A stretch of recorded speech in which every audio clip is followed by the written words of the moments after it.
See voter అనే సంస్థ చేసిన సర్వేలో తెలుగుదేశానికి 17 లోక్సభ స్థానాలు వస్తాయని చెప్పిన రోజు నుంచి టీడీపీ వెనక ముందు ఆలోచించకుండా ఎగిరెగిరి పడుతున్నారు. కానీ వాస్తవానికి ఆ సంస్థ విశ్వసనీయత ఏ పాటిది అనేది వాళ్లు గుర్తించటం లేదు. తెలుగుదేశం గెలిచేసిందని, ఇక మనకు తిరుగులేదని సంబరపడుతున్న టీడీపీ శ్రేణులకు ఒక విషయం మాత్రం అర్థం కావటం లేదు.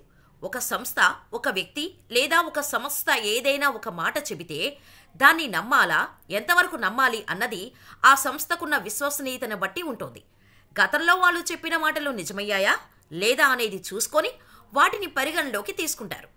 ఇక సీ ఓటర్ సంస్థ 2023లో ఛత్తీస్గఢ్ అసెంబ్లీ ఎన్నికల్లో కాంగ్రెస్కు 53 వరకు సీట్లు వస్తాయని చెప్పగా చివరకు 35 సీట్లే వచ్చాయి. 54 సీట్లతో బీజేపీ అధికారంలోకి వచ్చింది. మధ్యప్రదేశ్లో కాంగ్రెస్కు 133 ఎమ్మెల్యే సీట్లు వస్తాయని చెబితే కేవలం 66 సీట్లే వచ్చాయి. అంతిమంగా 163 సీట్లతో బీజేపీ అధికారాన్ని ఎగరేసుకుపోయింది.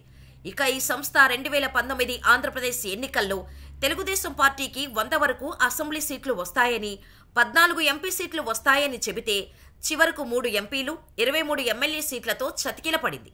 అలాంటి సీ ఓటర్ సర్వే పట్టుకుని తెలుగుదేశం ఎలా సంబరపడిపోతుందో అర్థం కావటం లేదని విశ్లేషకులు నవ్వుకుంటున్నారు.